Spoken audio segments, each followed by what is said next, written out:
Hello बच्चों, आप सभी का वेलकम करता हूं अपने आज के इस वीडियो में। आज बच्चों मैं आप लोगों से बात करने वाला हूं केमिस्ट्री में 11th क्लास के जो second chapter structure of atom, उसमें दो टॉपिक हैं। आपका एक है प्लैंक्स थ्योरी और एक है फोटो इलेक्ट्रिक इफेक्ट। दोनों को एक साथ समझने की आज कोशिश करते हैं। सबसे पहले बात करते हैं प्लैंक्स की। प्लैंक्स जो हमारे साइंटिस्ट थे, उन्होंने क्या बताया, आसान भाषा में अगर इसे समझा जाए तो उन्होंने कहा कि जो लाइट है एक्चुअली उसका ड्यूअल नेचर है। लाइट यानी कि रेडिएशन, जो भी लाइट आप अपने सामने देख रहे हैं उसको इलेक्ट्रोमैग्नेटिक वेव के नाम से भी हम जानते हैं। तो उन्होंने कहा कि अगर कोई वेव है, कोई रेडिएशन है, वो ट्रेवल कर रहा है तो उसके दो नेचर है। और इसका मतलब ये हो गया कि वेव नेचर तो है ही है, light have wave nature as well as particle nature. ऐसा इन्होंने बताया। इन्होंने कहा कि लाइट एक वेव ही नहीं है, वो एक पार्टिकल भी है। यानी कि जो लाइट हमारे सामने आ रहा है वो एक पार्टिकल का झुंड है, उसके अंदर ढेर सारे एनर्जी पैकेट्स ट्रेवल करते हैं, ऐसा इन्होंने बताया। वो सिर्फ एक लाइट ही नहीं है, उसके अंदर बहुत सारे एनर्जी पैकेट्स बंडल के फॉर्म में वहां से ट्रेवल करते हुए हमारे पास आ रहे हैं। ठीक है, ये जो लाइट मेरे ऊपर पड़ रही है ये भी क्या है, बेसिकली जो है ये वेव ही नहीं, एक्चुअली कुछ लाइट्स के पैकेट्स, कुछ पैकेट एनर्जी पैकेट्स हो मेरे ऊपर गिर रहे हैं बेटा। तो ये जो वेव है, रेडिएशन है, इसके साथ बहुत सारे एनर्जी पैकेट्स ट्रैवल करते हैं। ये पहली बात आप इसको समझ लें। और each energy packet is called photon. ये जो फोटोन जो एक नाम है, किसने दिया था, ये दिया गया था बाय द आइंस्टीन। आइंस्टीन ने इसको फोटोन बुलाया था, इस एनर्जी पैकेट को। प्लैंक्स ने इसको क्वांटा बोला था। ठीक है, तो ये जो फोटोन होता है, जो एनर्जी पैकेट है ना, ऑब्वियस है जो वेव है बेटा, इसका कुछ ना कुछ क्या होगा, कुछ ना कुछ क्या होगा बेटा, फ्रीक्वेंसी होगा, है ना। तो मिस्टर प्लैंक्स ने कहा कि भाई ये जो एनर्जी होती है ना, ये जो एनर्जी पैकेट आप देख रहे हो, जो वेव के साथ, जो रेडिएशन के साथ जो आ रहा है, एनर्जी पैकेट, झुंड, स्ट्रीम, वो एक्चुअली है ना, वो एक्चुअली उसकी जो एनर्जी है वो एक्चुअली डायरेक्टली प्रोपोर्शनल होता है उस वेव की फ्रीक्वेंसी के।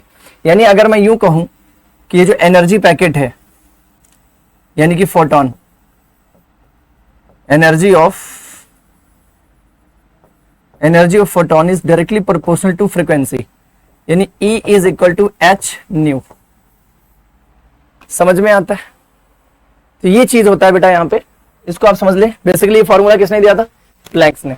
और जो H की वैल्यू होती है बेटा, वो आप इसको लिख लें 6.636 इंटू 10⁻⁻34 जूल सेकेंड। ये कांस्टेंट होता है हर जगह बेटा, इस कांस्टेंट का आप इस्तेमाल कर सकते हो जब भी कभी आपको एनर्जी निकालनी पड़ेगी। अब यहां पर एक बात और समझना है आपको, बेसिकली हो क्या रहा है। ये तो चलो ठीक है, प्लैंक्स ने बताया, ये तो अपनी जगह है बातचीत। प्लैंक्स ने इसका एक उदाहरण भी दिया, एक एग्जांपल भी दिया। जैसे मान लो हम कोई आयरन का कोई हमारे पास आयरन है, मान लो आयरन का टुकड़ा है, और हमने उसको क्या किया बेटा, हीट करना शुरू किया। शुरू में जब आप क्या करोगे, उसे एनर्जी दोगे। जैसे मान लो एनर्जी है, ये आपका आयरन है, हमने इसे क्या दिया, हीट। ऑब्वियस है हीट मतलब क्या, एनर्जी।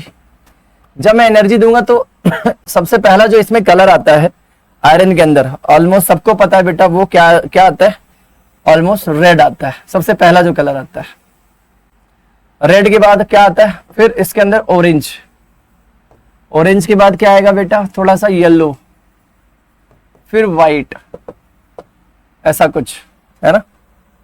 व्हाइट नहीं, सॉरी व्हाइट नहीं आता, येलो के बाद क्या होता है बेटा, थोड़ा सा ब्लूइश हो जाता है, ब्लू, है ना। तो क्या हो रहा है, जैसे जैसे आप एनर्जी को क्या कर रहे हो बेटा, बढ़ा रहे हो, वैसे वैसे आप अगर रेड देखोगे, रेड का जो फ्रीक्वेंसी है या जो ब्लू कलर है, बताओ किसकी फ्रीक्वेंसी ज्यादा है। अगर आप बढ़ोगे तो क्या चीज ज्यादा हो रहा है, बताओ, फ्रीक्वेंसी ज्यादा हो रहा है।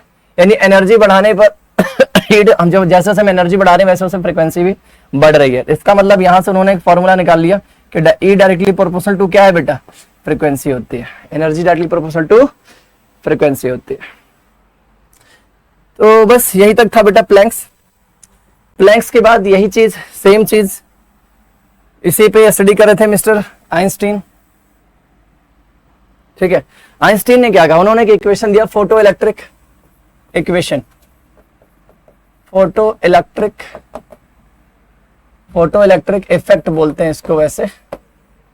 आइंस्टीन ने कहा कि हमारे पास आइंस्टीन ने कहा कि सबसे बड़ी चीज जो ध्यान करने वाली है कि हम किसी भी मेटल से इलेक्ट्रॉन को इजेक्ट करा सकते हैं।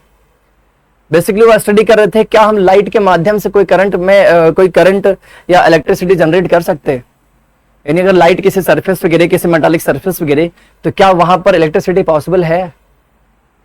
ये अपने आप में उस टाइम के हिसाब से देखा जाए बेटा बहुत बड़ी बात थी।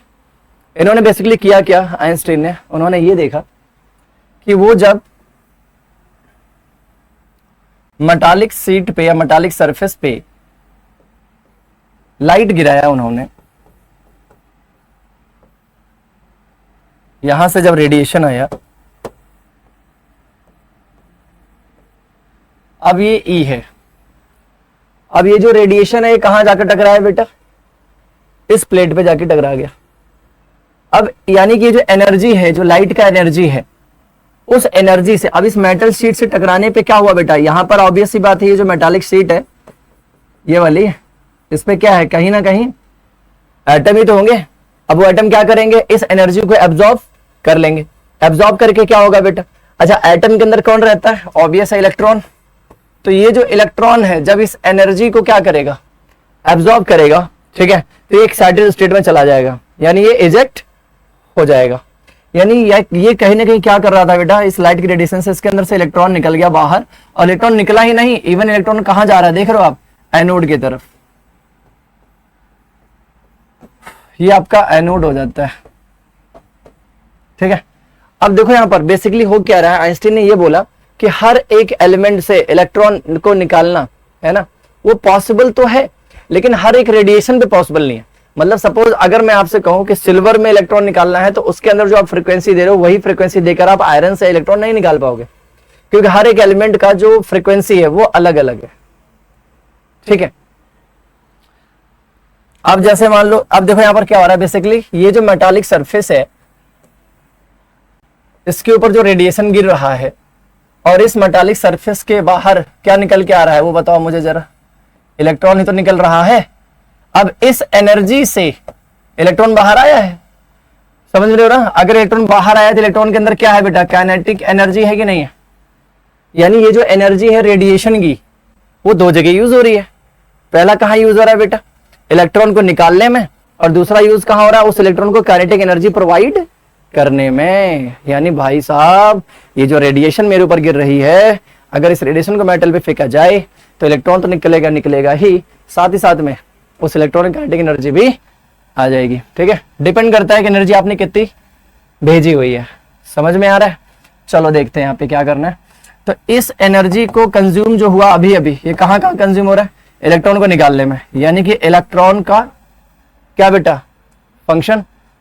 अब समझो मेरी बात, ये आयनाइजेशन एनर्जी है, ठीक है, और ये किसके इक्वल, ये अच्छा, और ये जो इलेक्ट्रॉन निकला है साथ ही साथ में उसके साथ क्या उसमें क्या है बेटा, काइनेटिक एनर्जी भी है।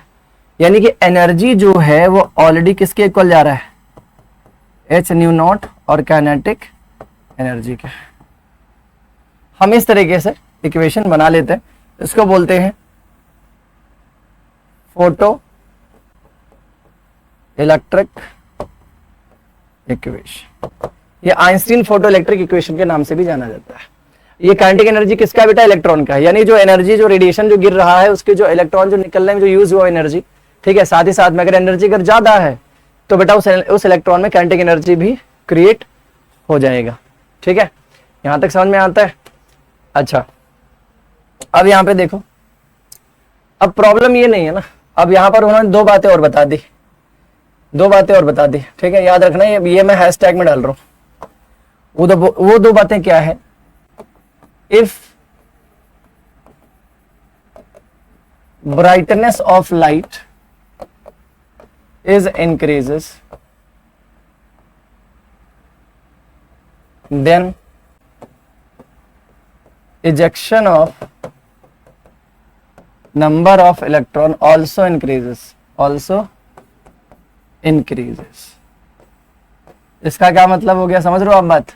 यानी कि अगर आप इंटेंसिटी बढ़ाओगे तो डायरेक्टली प्रोपोर्शनल होगा वो इजेक्शन ऑफ इलेक्ट्रॉन के, इजेक्शन ऑफ इलेक्ट्रॉन। बेटा याद रखना, बहुत इंपॉर्टेंट लाइन है, ठीक है। यानी इंटेंसिटी अगर आप बढ़ाओगे लाइट की या उसकी ब्राइटनेस अगर आप बढ़ाओगे, जैसे मान लो दो प्रकार का रेड है मान लो, ठीक है, एक ज्यादा ब्राइट एक कम ब्राइट है, समझ रहे हो? जो एक ज्यादा चमक रहा है, जो ज्यादा चमक रहा है उसकी इंटेंसिटी क्या है बेटा, ज्यादा है।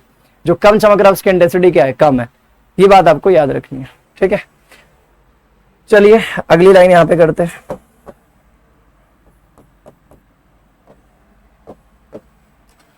अब हम यहां पे लिखेंगे if frequency of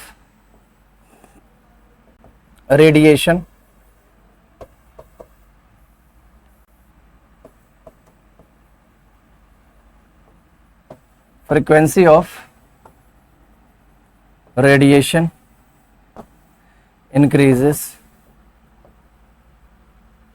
then kinetic energy of electron increases।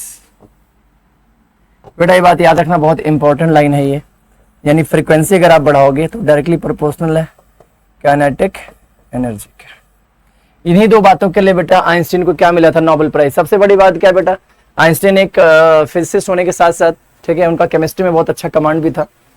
और गौर करने वाली बात ये है कि फिजिक्स में उनको नोबेल प्राइज नहीं मिला भाई, मिला किस में, केमिस्ट्री में, फोटो इलेक्ट्रिक इफेक्ट में, ठीक है। तो ये टॉपिक बेटा आज यहीं तक करते हैं, ठीक है। नेक्स्ट क्लास में मैं इसके कुछ न्यूमेरिकल आपको समझाऊंगा, कैसे किया जाता है, कैसे अटेम्प्ट किया जाता है। एनसीईआरटी कुछ क्वेश्चन भी निकालूंगा यहाँ पे आप लोगों के लिए। चलो खैर ठीक है बच्चों, मिलते हैं अगले नेक्स्ट वीडियो में, तब तक के लिए नमस्कार।